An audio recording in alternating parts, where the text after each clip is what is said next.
လေးနဲ့ပတ်မယ်နည်းနည်းတော့ဆက်မယ်เนาะကြုံလို့စားလေးနဲ့နည်းနည်းပတ်မယ်เนาะပတ်စံမရှိတဲ့လူတန်းစားဆိုတာတတ်ကိုရှိတယ်เนาะအဲ့ဒါကိုငွေနဲ့တိုင်းတာပြီးတော့ပြောရမယ်ဆိုလို့ရှိရင်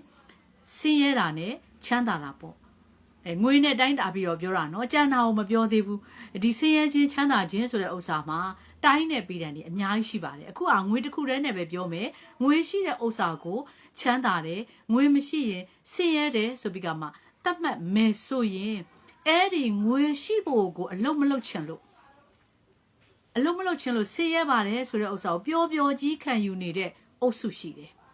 နော်အဲ့ဒါကဘယ်သူတွေလဲဆိုတော့အလုပ်တစ်ခုကိုလုပ်ဖို့ရအတွက်ခေါ်ပြီးပေါ့နော်အလုပ်ကမလုပ်ရသေးဘူးဒါဆိုရင်ငါကတော့ဘလောက်ရသေးရတိုက်တယ်အချိန်ကြာကြီးလုပ်ရမှာဘလောက်ကလေးပဲရမှာအဲ့ဒါကတော့တန်တယ်မထင်ဘူးလုပ်ကြည့်လိုက်ရင်0တော့ကွဲတယ်လေနော်0ကွဲပြီးကကြတော့မှအဲ့ဒီရဝင်ငွေရလာမယ်တချို့သူတွေကကြတော့ဘာပဲမျောလင့်နေလဲဆိုခလေးမလေးတယောက်ကိုပြောဘူးတယ်ဝင်ခဲ့တဲ့2နှစ်လောက်ကပေါ့နော်2သိန်းပဲရှိမယ်အဲ့2သိန်းပဲဝင်ငွေရှိတဲ့ခလေးမလေးကတလကိုသားသမီးလည်းရှိတယ်မိဘလည်းရှိတယ်သူကဝတ်စုံကို2စုံ3စုံ2စုံ3စုံဝယ်တော့ကျမကလေမနေနိုင်ဘူးပြောမိတာဟဲ့ဝတ်စုံဟာတစုံဆိုရင်တော်ရောပေါ့ငယ်ရွယ်နုနယ်တဲ့သူဆိုတော့လေလှချင်ပါချင်တဲ့အရွယ်ဆိုတော့လေဝတ်ချင်မှာပေါ့နော်2စုံ3စုံဝယ်တယ်တစုံဆိုရင်တော်ရောပေါ့အဲ့လောက်ကြီးတော့များလွန်းတယ်လို့ပြောတော့အန်တီကလည်းတဲ့ဒီချင်းဝတ်ရတာတဲ့သူပြောတဲ့ဥစ္စာလေးကိုခဏထားပြီးတော့အိမ်မှာလည်းပဲမိတွေဖတွေကလည်းကျမကြီးမကောင်းဘူးနောက်သူတို့ကငယ်သွားမှာမဟုတ်ဘူးတဖြည်းကြီးလာမှာကိုကတာဝန်ယူရမှာသားသမီးတွေကလည်းကြောင်းထားတဲ့အရွယ်လေးတွေရောက်လာမှာအဲ့တော့ကြောင်းမထားရသေးတဲ့အရွယ်လေးပေါ့တယောက်ကကြတော့နိုးလွတ်ခါစားလေးပေါ့နော်အဲ့လိုမျိုးရှိတယ်အဲ့ဒီခါကျတော့ရတယ်တဲ့အဲ့ဒီခါကျလို့ရှိရင်လေတဲ့ဖောင်ဒေးရှင်းတွေရှိတယ်ဘသူကကူညီလိမ့်မယ်ဘသူစီပို့လိုက်ရုံပဲအဲ့တော့ကျမခလေးလေးတွေကိုမကြွေးနိုင်ဘူးဆိုရင်ဘယ်ကိုသွားပြီးကကြတော့မှဘသူစီမှာသွားထားလိုက်မယ်အဲ့တော့ရခြင်းမိခိုခြင်းနဲ့စိတ်ပဲရှိတာအလုံးလုံးခြင်းနဲ့စိတ်မရှိဘူးအဲ့တော့တကယ်လို့သမီးကတစုံကနေ2စုံဝှခြင်းနဲ့ဆိုအဲ့သမီးရဲ့အချိန်ဒီနားလေးမှာ vacant ဖြစ်နေတယ်ဟနေတယ်အဲ့ဒီအချိန်အတော်အတွင်းမှာ2000ပဲရ3000ပဲရ5000ပဲရအလုံးလုံးပါလားအဲ့ဒါဆိုရင်သမီးဝှခြင်းနဲ့ဝှစုံဟာ2စုံဝှချင်2စုံဖို့အဲ့ဒီရမယ်အခုရတဲ့လစာနဲ့ဆိုရင်အတိုင်းတာဟာ3စုံဟာများလွန်းတယ်တစုံဆိုရင်တော်ရော့ပေါ့လို့ကျမကအကြံပေးခဲ့ဘူးတယ်အဲ့ဟာမျိုးဟာမိခိုခြင်းနဲ့စိတ်ပေါ့အခုကျမစားနေပက်ပြီးဒီလိုလူမျိုးဟာသုံးဖို့ပဲတတ်တယ်သူများကိုမိခိုခြင်းနဲ့စိတ်ကိုပဲရှိတယ်ကိုယ်တိုင်ငွေရှာဖို့ကြတော့တော်ပါပြီဒီအချိန်လေးနားရမှာဒီ3-4နာရီလောက်နားရတဲ့အချိန်တော့ငွေမရှာတော့ဘူး3-4နာရီလောက်နားရတဲ့အချိန်ဆိုတာသူများတွေအလုပ်လုပ်နေတဲ့အချိန်တော့နေကင်း1နာရီကနေ2နာရီ3နာရီ4နာရီ5နာရီထိဒါသူ့ရဲ့free time ပေါ့နော်လွတ်လပ်နေတဲ့အချိန်အဲ့ဒီအချိန်လေးမှာလက်ချုပ်လေးလိုက်မလားဒါမှမဟုတ်မီးဘူးထိုးမလားဒီလိုမျိုးလေးပေါ့နော်ကျမကလေးဆက်ပေးမယ်ဆိုပြီးကမှပြောဖြစ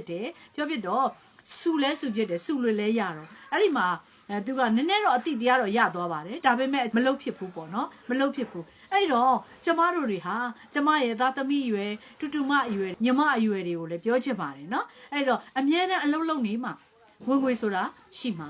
ဒီအလုပ်ကိုလုပ်ကြည့်လိုက်စမ်းမှာတန်တယ်မတန်တယ်လုပ်ကြည့်လိုက်စမ်းမှာကိုယ့်ရဲ့အရေးအသွေးစေတနာထားပြီးတော့လုပ်လိုက်မယ်ဆိုရင်အဲ့ဒီဝင်ငွေဟာမင်းတို့မျှော်မှန်းထားတဲ့ပမာဏကိုရောက်လာမှာပါ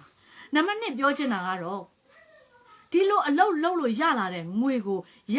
စားဘဝမျိုးနဲ့နော်အကုန်လုံးမတုံးလိုက်ပါနဲ့ရကုန်လေစုထားမှဖြစ်မှာတုံးလုံးစာမတ်တက်စာဆိုတာရှိတယ်လေအဲ့တော့မတ်တက်စာအတွက်အကုန်သုံးရင်တုံးလုံးစာအတွက်မကြံမဲနေမယ်ကို့အတွက်လည်းမကြံမှာဖြစ်တယ်လို့မိသားစုကိုယ့်ကိုမိခိုးနေတဲ့အဖေမေသားသမီးတွေအတွက်လည်းမကြံမဲနေမယ်အဲ့တော့အဲ့ဒီကိစ္စတွေအတွက်ကိုကရှေ့ရှုပြီးတော့ငွေကိုစုလဲစုရမယ်အဲ့တော့ဒုတိယပြောချင်တာကတော့ငွေကိုရသမျှမသုံးမဲနဲ့စုပါ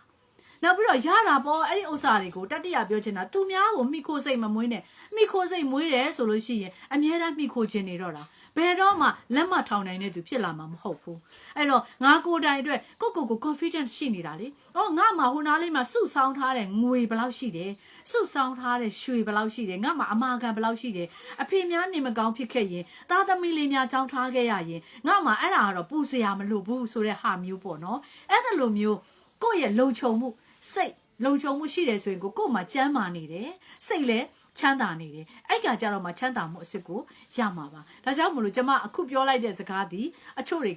ေကိုထိကျင်ထိသွားလိမ့်မယ်မလုံဖဲနဲ့ငွေမရချင်ပါနဲ့ အလုတ်လုတ်ပြီးမှငွေရအောင်ရှာပါမလုတ်ရသေးတဲ့အလုတ်ကိုလုတ်မကြည့်သေးပဲနဲ့ဒါကတော့မလုတ်ချင်ပါဘူးအချိန်ကြီးအများကြီးပေးရတာတန်တယ်မထင်ဘူးလို့ကြီးများနေမယ်ဆိုလို့ရှိရင်တော့လုံးဝငွေဒီကိုယ့်စီမှာရောက်လာမှာမဟုတ်ဘူးငွေရကိုယ့်ကိုခင်တွယ်လာမှာမဟုတ်တော့ဘူးပေါ့နော်အဲ့တော့ဒီနေ့ကတော့ဘာရမဟုတ်ပါဘူးပြောချင်တာလို့ပြောပလိုက်တာပါစားလေးနဲ့ပတ်လိုက်တာပေါ့နော်နည်းနည်းလေးဆက်တဲ့သူလည်းရှိပါလိမ့်မယ်ဆက်ပြီးတော့အတိတရားရရင်ကျင့်တတ်ပါတယ်ရှင်